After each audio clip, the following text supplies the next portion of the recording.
Bismillahirrahmanirrahim. Assalamualaikum warahmatullahi wabarakatuh. Kami dari kelompok 4 dengan mata kuliah Ilmu Alamiah Dasar ingin mempresentasikan hasil kerja kelompok kami yang berjudul Keanekaragaman Makhluk Hidup dan Persebarannya. Di sini saya akan memperkenalkan nama-nama dari kelompok 4. Yang pertama, Dwitra Aulia Jalri, Fajar Idris Alpandi, Ayu Purnamasari, Eka Yudhistira Tamba. Baik, kami akan memulainya saja. Untuk pembaca pertama, kami persilakan teman kami Eka Yudhistira. Kepada Eka Yudhistira, saya persilakan dengan segala hormat. Biosfer dan makhluk hidup. Makhluk hidup adalah suatu organisme yang dapat mempertahankan dirinya dari berbagai perubahan lingkungan dan dapat berkembang biak untuk melestarikan jenisnya. Dalam dunia biologi yang termasuk ke dalam golongan makhluk hidup adalah mikroorganisme seperti bakteri, tumbuhan, hewan, dan manusia. Biosfer secara etimologi, istilah biosfer berasal dari dua kata, yaitu bio yang berarti makhluk hidup dan sfer yang berarti lapisan. Jadi biosfer merupakan lapisan kehidupan atau flora dan fauna. Dalam pengertian luas, menurut geofisiologi, biosfer adalah sistem ekologis global yang menyatukan seluruh makhluk hidup dan hubungan antar mereka, termasuk interaksinya dengan unsur litosfer, batuan, hidrosfer, air, dan atmosfer udara. Bumi hingga sekarang adalah satu-satunya tempat yang diketahui yang mendukung kehidupan. Biosfer dianggap telah berlangsung selama sekitar 3,5 miliar tahun dari 4,5 miliar tahun usia bumi. Asal mula kehidupan.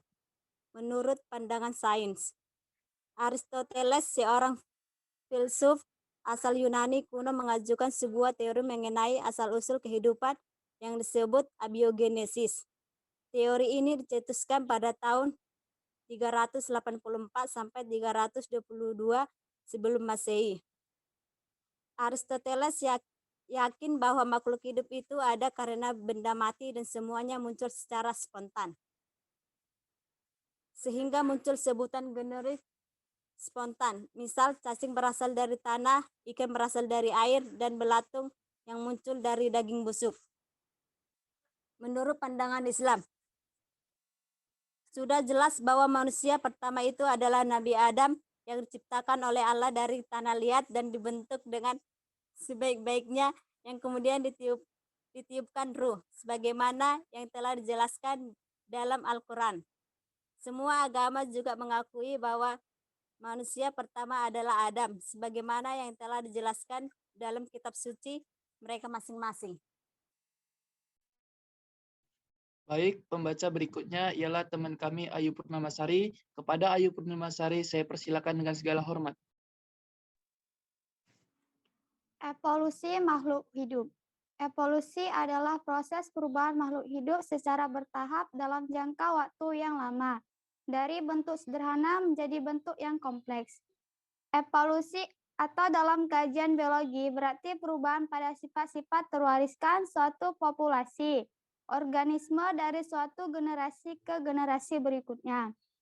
Perubahan-perubahan ini disebabkan oleh kombinasi 3 proses utama: variasi, reproduksi, dan seleksi. Sifat-sifat yang menjadi dasar evolusi ini dibawa oleh gen yang diwariskan kepada keturunan suatu makhluk hidup dan menjadi bervariasi dalam suatu populasi. Ketika organisme bereproduksi, keturunannya akan mempunyai sifat-sifat yang baru. Sifat yang baru dapat diperoleh dari perubahan gen akibat mutasi ataupun transfer gen antar populasi dan antar spesies. Pada spesies yang bereproduksi secara seksual, kombinasi gen yang baru juga dihasilkan oleh rekombinasi genetika yang dapat meningkatkan variasi antar organisme.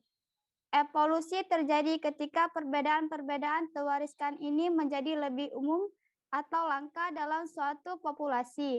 Jadi, evolusi adalah perkembangan makhluk hidup dari bentuk yang sederhana ke bentuk yang lebih kompleks menuju kesempurnaan secara bertahap dan memakan waktu yang sangat lama.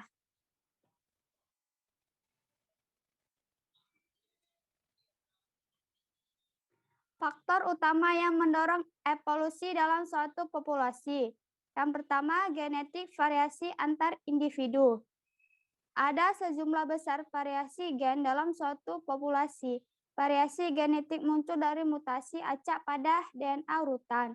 Mutasi acak terjadi saat replikasi DNA. Mutasi ini dapat menyebabkan nukleotida dasar yang akan dihapus atau diganti dalam urutan DNA. Faktor-faktor di lingkungan kita seperti sinar UV, radiasi, dan beberapa bahan kimia dapat meningkatkan jumlah mutasi acak. 2. Seleksi alam. Semua populasi menanggapi perubahan lingkungan mereka. Individu akan merespon dengan cara yang berbeda tergantung pada gen mereka. Orang-orang yang paling cocok untuk lingkungan lebih cenderung untuk bertahan hidup dan meneruskan gen mereka kepada generasi berikutnya. Ini adalah seleksi alam. Secara bertahap, gen yang menguntungkan akan mulai mendominasi pada populasi dan gen yang kurang menguntungkan akan menurun.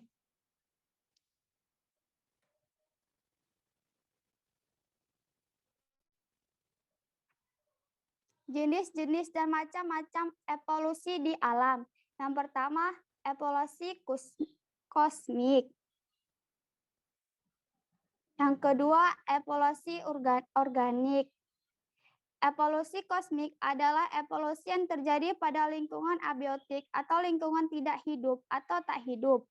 Dan ketika kita berbicara masalah evolusi, adalah gambaran kera dan spesies manusia yang selalu terbayang di otak kita. Kemudian kita mulai membayangkan tentang dinosaurus yang telah musnah atau hewan-hewan prehistoris lainnya. Namun sekarang gambaran tentang evolusi mulai berubah, bukan perihal masalah biologi saja, namun perihal kosmik secara keseluruhan. Kosmik ini mempunyai segala ciri dari materi biologi, bintang-bintang muncul dan hancur.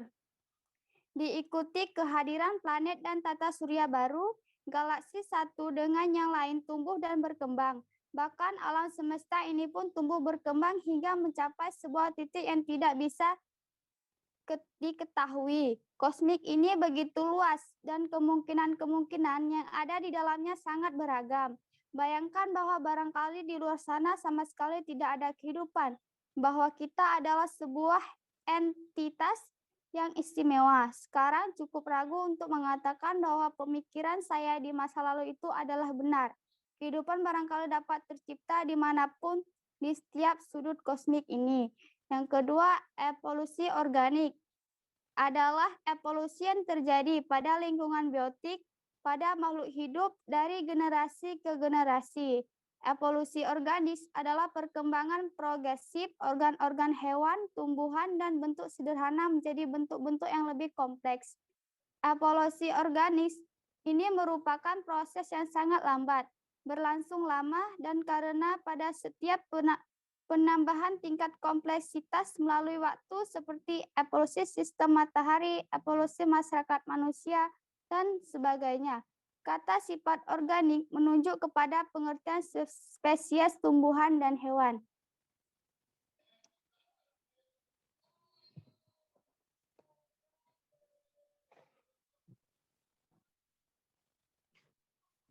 Baik, pembaca berikutnya saya sendiri. Keanekaragaman makhluk hidup. Penyebab keanekaragaman makhluk hidup menurut ahli.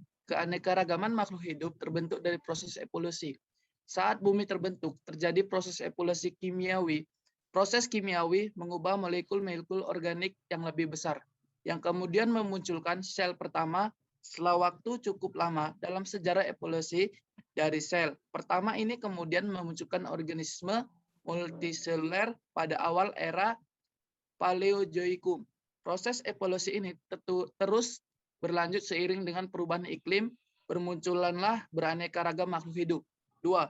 Klarifikasi makhluk hidup.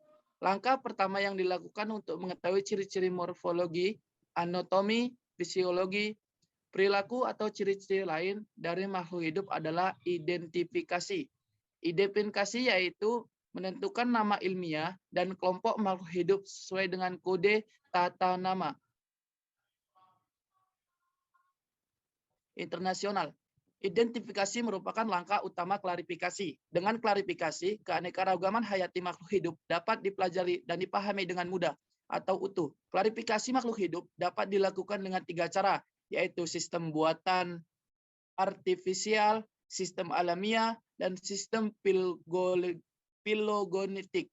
Sistem buatan adalah pengelompokan makhluk hidup yang lebih banyak berdasarkan pada ciri-ciri morfologi dan habitatnya.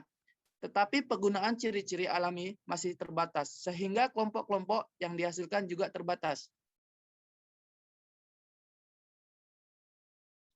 Persebaran makhluk hidup. Penyebaran hewan di dunia. Geografi hewan di dunia ini dikelompokkan menjadi 6, yaitu yang pertama A, Eropa dan Asia, setelah utama Himalaya. Eropa dan Afrika, gurun Sahara, sebelum utara disebut Pelaristik. Hewan penghuninya antara lain Biso dan Russo, Ren. B. Apkra dan Arab disebut Etinovian. Hewan yang menghuni antara lain gajah Afrika, jerapah, dan gorila. C. Australia dan sekitarnya disebut Australian. Hewan penghuninya adalah kanguru, koala, dan wombat. D. India sampai Indonesia disebut Oriental. Dihuni oleh hewan seperti harimau, gajah India, dan kerbau. Yang E, daerah Amerika Utara dan sekitarnya disebut Nearktik. Hewan yang menghuni adalah bison, rusa, ren, atau caribou. Yang ke F atau yang terakhir, daerah Amerika Selatan disebut Neotropikal. Hewan yang menghuni yaitu topir monyet howler. Penyebaran hewan di Indonesia. A. Wilayah Indonesia Barat atau Oriental. Wilayah Indonesia bagian barat memiliki fauna oriental atau Asia, seperti kera, gajah, kerbau liar, babi hutan, dan rusa. Adapun ciri-ciri hewan oriental antara lain banyak spesies mamalia yang berukuran besar, misalnya gajah, banteng, harimau, badak. Mamalia bergantung jumlahnya sedikit, bahkan hampir tidak ada. Terdapat berbagai macam kera, misalnya bekantan, tarsius, orang hutan. Terdapat hewan endemik seperti badak bercula 1, bintrung, atau Atris binturong.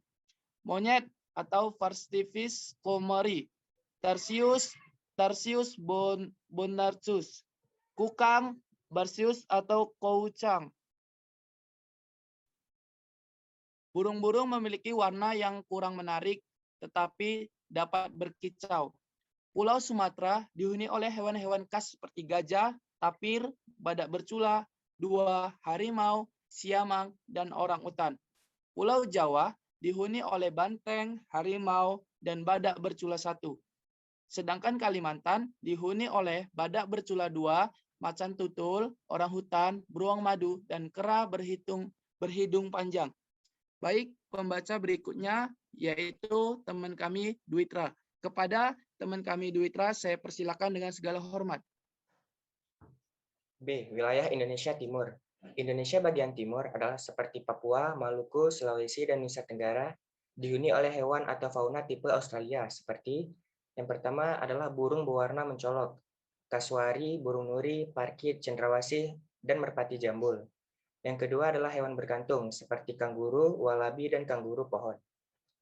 Ciri-ciri hewan di Indonesia Timur adalah mamalia berukuran kecil. Banyak hewan berkantung tidak dijumpai spesies kera, dan memiliki berbagai jenis burung beragam warna. Papua memiliki 110 spesies mamalia, termasuk 14 spesies mamalia berkantung, misalnya kanguru, kaskus, bandikot, dan oposum. Di Papua juga terdapat 27 spesies hewan pengerat, dan 17 diantaranya merupakan spesies endemik.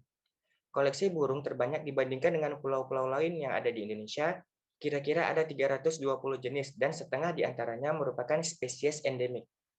Burung cendrawasih yang terdapat di Papua dan beberapa pulau di Maluku, di Nusa Tenggara, khususnya di Pulau Komodo.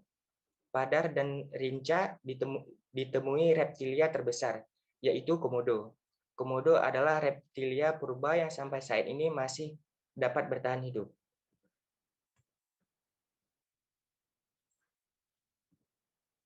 C. Wilayah Indonesia Tengah.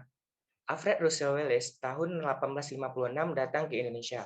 Wallace menemukan perbedaan yang mencolok fauna di beberapa daerah yang ada di Indonesia. Waktu itu Hindia Belanda.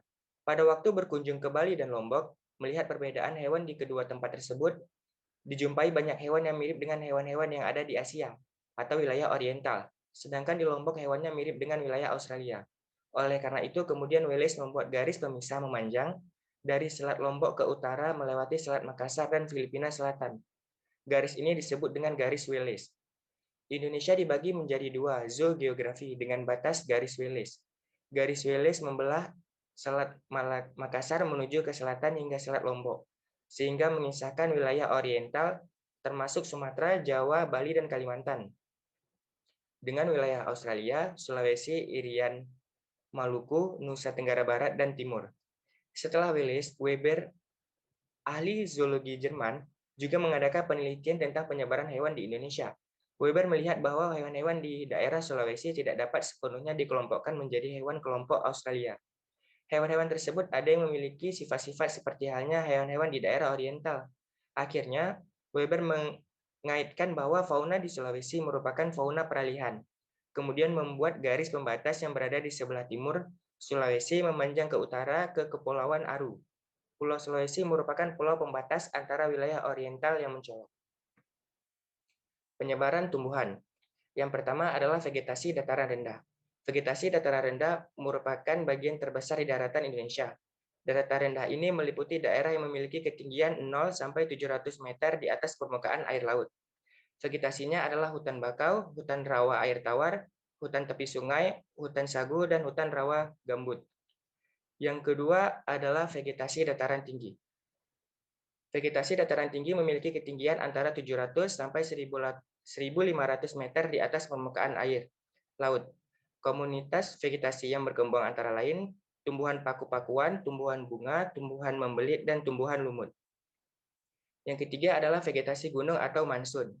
Vegetasi ini memiliki pergantian antara musim hujan dan kemarau. Ciri khas vegetasinya adalah daun tumbuhan rontok pada musim kemarau dan daunnya tumbuh pada musim hujan. Terima kasih, saya kembalikan kepada moderator. Terima kasih kepada teman kita Duitra. Baik, berakhirnya bacaan tadi, berakhir juga presentasi kami pada kali ini. Dengan demikian, kami akan menjawab pertanyaan dari kelompok-kelompok lain, yaitu akan dibacakan oleh teman kami Duitra. Pertanyaan dari Agung Laksamono. Kepada teman kami Duitra, saya persilakan dengan segala hormat. Baik, terima kasih Fajar. Saya akan menjawab pertanyaan dari Agung Laksono. Pertanyaannya adalah, manusia pertama itu Nabi Adam dan semua manusia itu keturunannya. Lantas mengapa bentuk manusia itu sekarang berbeda-beda, sedangkan semua manusia tercipta dari hal yang sama, yaitu dari sperma? Yang membuat manusia itu berbeda dikarenakan ada 4 faktor. Yang pertama adalah faktor genetik. Faktor genetik setiap orang itu berbeda-beda. Dan yang kedua adalah mutasi DNA, yang ketiga adanya adaptasi, yang keempat dan adanya faktor lingkungan yang membuat perbedaan antara manusia-manusia itu dan watak maupun sifatnya. Baik, pertanyaan dari kelompok 2 akan dijawab juga oleh teman kami Duitra. Kami persilakan dengan segala hormat. Baik, terima kasih. Soal nomor 2 adalah, apa bukti dari evolusi kosmik dan organik? Pertanyaan dari Rizka Xiaomi, kelompok 2. Jawabannya adalah, evolusi kosmik adalah perubahan yang terjadi pada lingkungan tidak hidup atau abiotik. Contoh seperti bentuk dan keadaan suatu daerah beberapa ratus atau ribuan tahun yang lalu. yang saat ini dapat kita lihat mengalami perubahan yang sangat berbeda. Seperti kita melihat pada zaman dahulu tidak adanya mal maupun sesuatu atau yang terkenal pada saat ini. Namun sekarang kita dapat menjumpai mal ataupun ini di daerah-daerah yang sudah maju. Dan yang selanjutnya adalah evolusi organik. Evolusi organik adalah perubahan yang terjadi pada makhluk hidup dari generasi ke generasi selanjutnya. Contohnya seperti pada ular yang dahulu sekali ditemukan adanya memiliki kaki. Tetapi pada saat ini ular diyakini tidak memiliki kaki.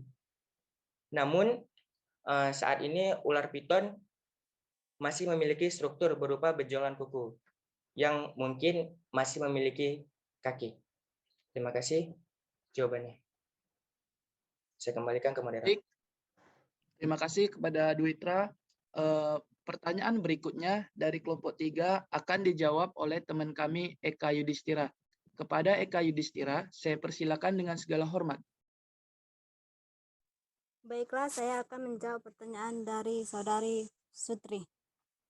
Jelaskan secara singkat proses terbentuknya evolusi dari keanekaragaman makhluk hidup. Evolusi didorong oleh dua mekanisme utama, yaitu seleksi alam dan hanyutan genetik. Seleksi alam merupakan sebuah proses yang menyebabkan sifat terwaris yang berguna untuk berlangsung hidup dan reproduksi organisme menjadi lebih umum dalam suatu populasi dan sebaliknya. Sifat yang merugikan menjadi lebih berkurang. Hal ini terjadi karena individu dengan sifat-sifat yang menguntungkan lebih berpeluang besar bereproduksi, sehingga lebih banyak individu pada generasi selanjutnya yang mewarisi sifat-sifat yang menguntungkan ini. Setelah beberapa generasi, adaptasi terjadi melalui kombinasi perubahan kecil sifat yang terjadi secara terus-menerus dan acak dengan seleksi alam. Sementara itu, hanyutan genetik merupakan sebuah proses bebas yang menghasilkan perubahan acak pada frekuensi sifat suatu populasi.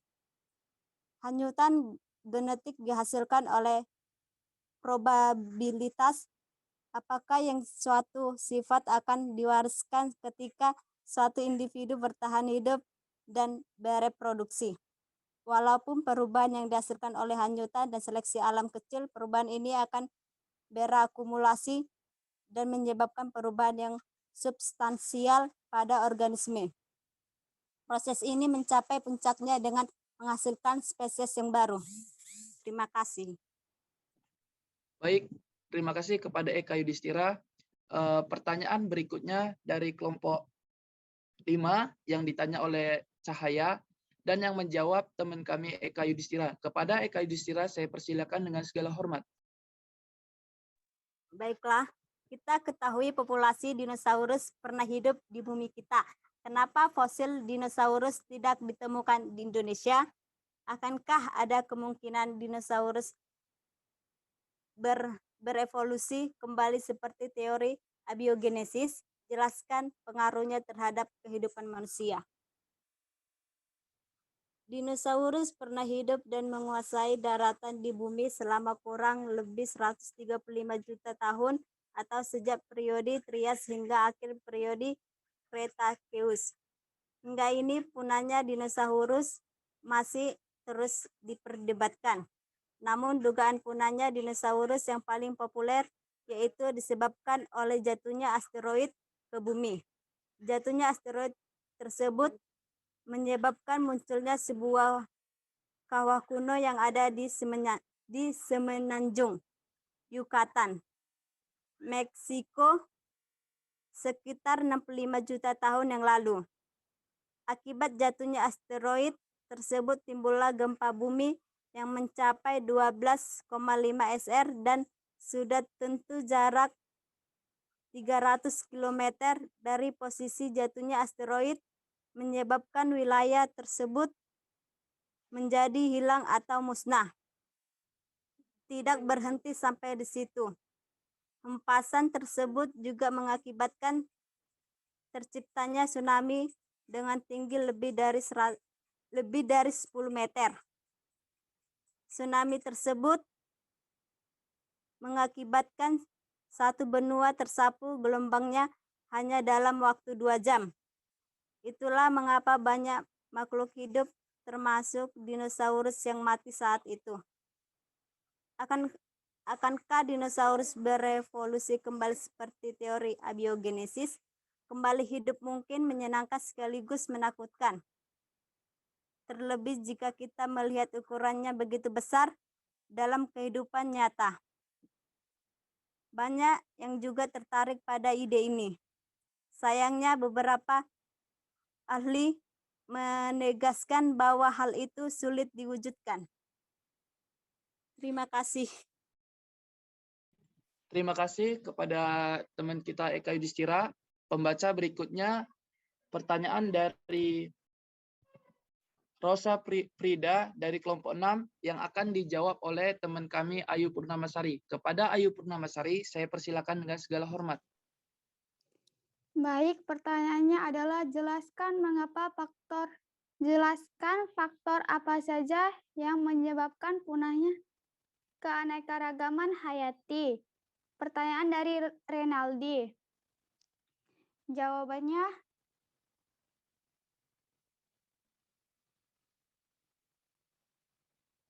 yang pertama, faktor pencemaran tanah, udara, dan air. Beberapa polutan berbahaya dapat mencemari air, tanah, dan udara. Beberapa polutan berbahaya bagi organisme nitrogen dan sulfur, oksida yang dihasilkan dan kendaraan bermotor jika bereaksi dengan air akan membentuk hujan asam yang merusak ekosistem. Penggunaan coal for carbon atau CVC yang berlebihan menyebabkan lapisan ozon di atmosfer berlubang. Akibatnya intensitas sinar ultraviolet yang masuk ke bumi meningkat dan menyebabkan banyak masalah, antara lain berkurangnya biomasa fitoplankton di lautan yang menyebabkan terganggunya keseimbangan rantai makanan organisme. Yang kedua, hilangnya habitat. Hilangnya habitat yang diakibatkan manajemen pertanian dan hutan yang tidak berkelanjutan menjadi penyebab terbesar hilangnya keanekaragaman hayati. Bertambahnya jumlah penduduk menyebabkan semakin bertambah pula kebutuhan yang harus dipenuhi. Lahan yang tersedia untuk kehidupan tumbuhan dan hewan semakin sempit karena digunakan untuk tempat tinggal penduduk, dibabat untuk digunakan sebagai lahan pertanian atau dijadikan lahan industri. Yang ketiga, spesies pendatang. Masuknya spesies dari luar ke suatu daerah seringkali mendesak spesies lokal yang sebenarnya merupakan spesies penting dan langka di daerah tersebut. Beberapa spesies asing tersebut dapat menjadi spesies invasif yang menguasai ekosistem. Contohnya ikan pelangi atau Melanotania ayamarunensis merupakan spesies endemik Danau Ayamaru, Papua Barat. Ikan pelangi terancam punah karena dimangsa oleh ikan nas yang dibawa dari Jepang dan menjadi spesies invasif di danau tersebut.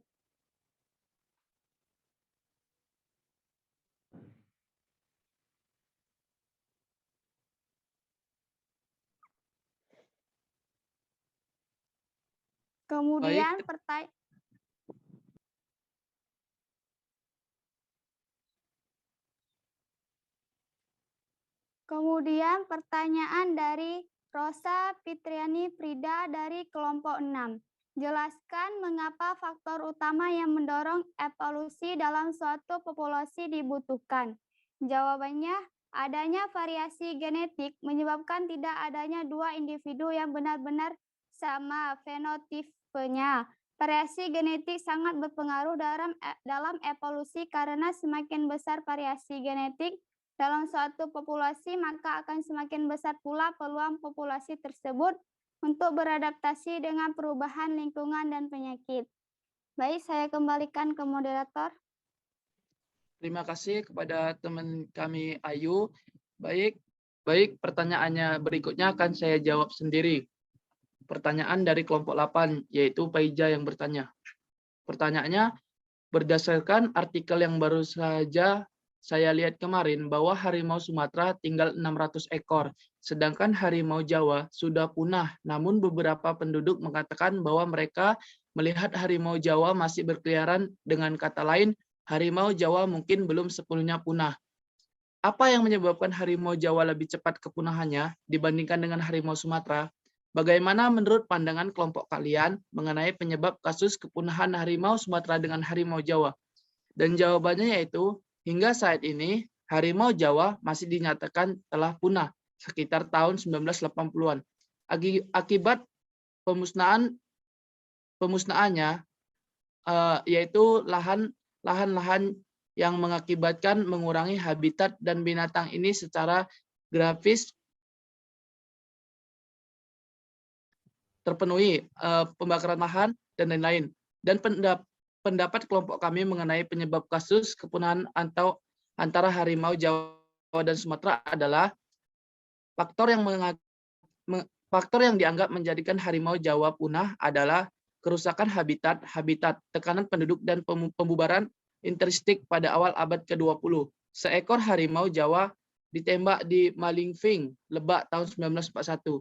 Dan peristiwa pemantauan perdagangan satwa liar global, pembubaran perdagangan liar merajalela dan menyebabkan hampir seluruh kematian harimau Sumatera. Bagian-bagian tubuh harimau banyak digunakan seperti pengobatan tradisional. Yang dimana harimau Sumatera ini belum pusna kali karena penyebabnya pembunuhan itu barangnya tadi diambil untuk pengobatan tradisional, sedangkan kulitnya dibuat untuk sepatu dan lain-lain. Pertanyaan berikutnya, pertanyaan dari Siti Maulida Julka dari kelompok 9, yang dimana pertanyaannya, apa peran biosfer bagi kelangsungan hidup manusia? Jawabannya, manfaat biosfer bagi manusia sangat penting, karena biosfer merupakan lapisan di mana semua makhluk hidup tinggal, termasuk di dalamnya adalah manusia.